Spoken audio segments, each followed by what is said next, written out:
Good morning, welcome to the Media News Wave as we are set to announce the passing of our former Finance Minister and South African Reserve Bank Governor Tito Mboweni, who passed away at the age of 65. Stay with us as we dive into the headlines that are making news today. We begin with the sad news of the passing of former Finance Minister and South African Reserve Bank Governor Tito Mboweni, who died at the age of 65 yesterday.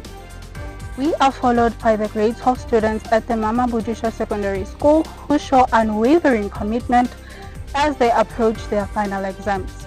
And finally, a tragic incident at the University Limpopo after the discovery of a student's body at the Gate 1 residence of campus. Stay with us as we dive into our stories in more detail. I am your anchor, Chantal Mugabe.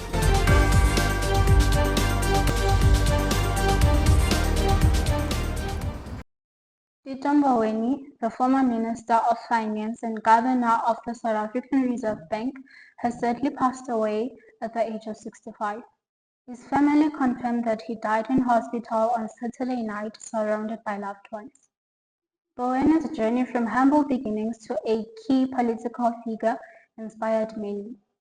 He was known for his dedication to economic change, job creation, and social justice. He served as South Africa's first Labour Minister under Nelson Mandela from 1994 to 1999 and later as Finance Minister from 2018 until his retirement in 2021. His influence reached beyond politics, even inspiring the popular song Tito Mboweni by rapper Casper Nyovest, which became an anthem for economic freedom. Mboweni's passing is a significant loss for the nation. His vision and work will continue to inspire future generations. Our thoughts are with his family during this difficult time. Rest in peace, Tito Mboweni. Next, we turn to another story about matric learners at the Mamabudusha Secondary School. As the final exams approach, grade 12 students are showing great dedication to their studies. Many are attending school every day from 7:30 a.m. to 5 p.m. And on weekends, they have changed their study hours to 8 a.m. to 8 p.m. Mashatule Jan, a grade 12 student, shared that he finds math literacy challenging but believes that the problem is with the subject itself, not the teachers. It's all about the subject matter, he said during an interview with our reporters who were on site. His determination reflects how many students are dealing with the pressures of their final year. Our reporters are currently at the scene talking to matric learners about their experiences and challenges they face during their studies. They are sharing personal stories about how these students dealt with difficulties along the way. Stay tuned for live updates and interesting stories from the learners themselves.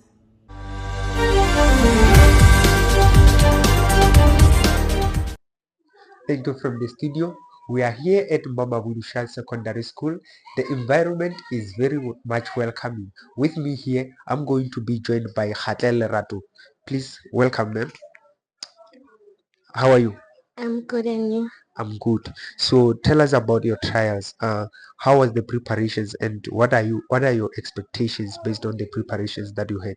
Okay, the trial was good and expect a bachelor, but it didn't go very well because of my economics and math lit. Okay. So what impact do you think your teachers have played in preparing you for the trial examinations? Okay, my teacher are rutile, but according to na next ish kidding, aban ruta enough for kono the another topics because ke slow learning.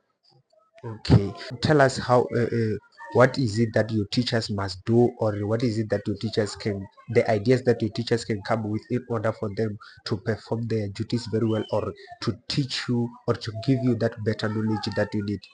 Okay, borena so about harla hole me bar the extra lesson so no catch up more because here never talk about ba bang ba nem nagane me fast re tlhakane le bone erna re na mo magane em slow so ne kere ba re tšea rena ba slow ne then ba re tshwaretse di-extra lesson gore re kgone go catch up, re kgone go ba same party le bana ba bangwe.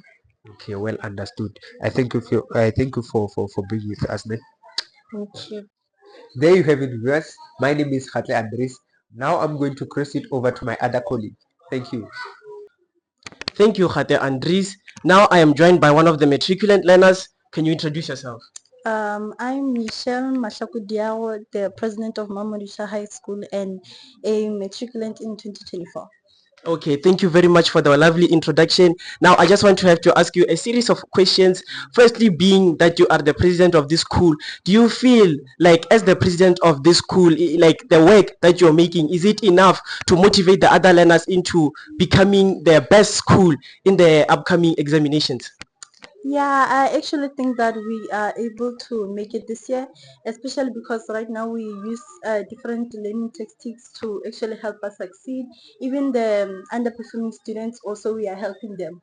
You see, peer teaching is what actually helps us to improve. So when a learner is underperforming, we are able to see the problem as a class instead of the teacher pointing them out for us to actually help them. So I think right now as a whole, the matriculants of 2024 Mamabudusha, we're able to actually help the other learners. Okay. Instead of, yeah. Okay, so you emphasized much on peer teaching. So do you believe that peer teaching versus actual teaching, do you think that peer teaching has more impact on the students than actual teaching from the teachers themselves? Actually, yeah, because some of the learners do not understand our teachers, especially because some of them are fast and they use maybe well, wrong is the wrong word. Yeah, obviously. I think Reina as the learners, we are able to communicate with each other more openly than when the teacher does. Because the underperforming learners, they are afraid to go to the teachers. So when they come to us for help, it is easier that way, and we are able to sit with them and actually explain the concept and calculations. So that's why they're able to, succeed in their academics. Thank you very much for the lovely statement. Do you have any other words or words of encouragement to all the learners or all the learners around South Africa as a whole as we're approaching the final examinations of the class of 2024? Well, I think, guys, as a whole of South Africa, in fact, the matriculants of 2024, we can actually succeed because we are 2024, obviously, which means level 1, 2, 3 must what fall. So I think, Lore, us, the matriculants of 2024, we can do this. We are different from all the other groups. Even our teachers tell us that we are different. We can actually do this. We can even uplift South Africa as a whole so that our country doesn't become another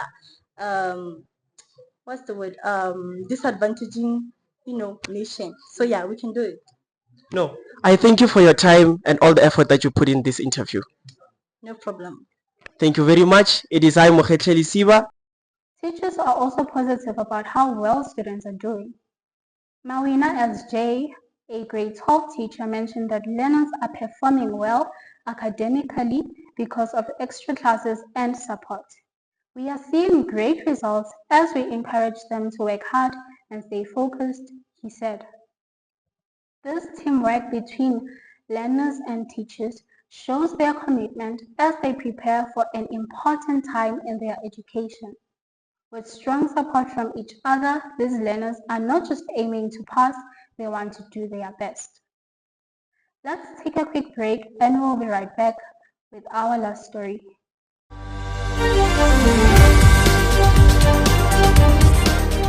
Welcome back. The University of Limpopo is in mourning after a student was discovered dead in his room at the Gate 1 residence. The body was found on Saturday and it appeared to have been there for several days. Campus security responded to reports from fellow students about a strong smell coming from the room. When they entered, they found the student's body in a state of decomposition. The university has not released the student's name as they await notification of his family. Local police are investigating the death but currently do not suspect foul play. This tragic event has raised concerns about student safety and well-being in off-campus housing. In a statement, the university expressed deep sadness over the loss. They extended their condolences to the family and friends of the deceased, acknowledging the pain this brings the community. The university is committed to providing support during this difficult time. The South African Police Service is leading the investigation and will provide updates as they become available. The university requests that everyone respect the family's privacy as they grieve their loss. That wraps our coverage for today. We will continue to follow the stories closely and bring you updates as they develop. Thank you for joining us on the Media Newsways. Do not forget to like and subscribe for more news. Good morning and stay safe.